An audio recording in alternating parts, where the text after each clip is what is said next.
When the first living thing drew breath, he was there, waiting.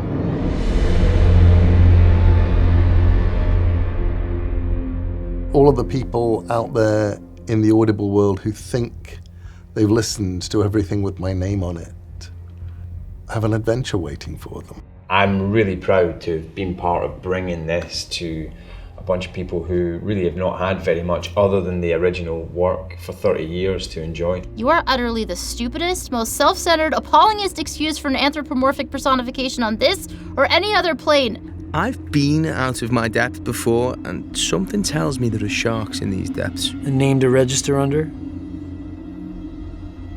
Put me down as the Corinthian? I read first comics, I think, when I was 17, 18. It was a really exciting prospect to work on something that was so visual in its initial concept. You know, you've got to get the tone of the character right. It's even more important to get the sound of him right. He's actually in a very vulnerable place, which I think is something that makes it easier for an audience to identify with him, so that throughout the course of the 20 episodes, you feel him coming back into himself more and more. Hopefully that journey is something that the audience can connect with. The wind that blows between the worlds chills me as I fall. Suppose I fail. I cannot bluff demons as I bluffed the errant dreams with Constantine, but I have the punch.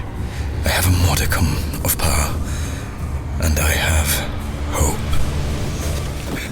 I just love the way Neil can merge the real world and this kind of insane world that he's created and put all these different characters from all these different sensibilities all in the same place. Serial killers, Shakespeare, witches. I never knew that medium could do that. It was really exciting to read something where you felt like literally anything could happen. It's kind of an iconic book in the queer community because it was sort of revolutionary in that it introduced non-binary characters and characters that really appealed and gave voice to people that had never really been given voice in that world. Human beings are the creatures of desire. They twist and bend as I require it. I can't avoid the green hair and the face that's half granite. The poet's pen turns them to shapes and gives to airy nothing a local habitation and a name. Technically, that's dying in your sleep, kid. You know, makes you a permanent resident of the dreaming.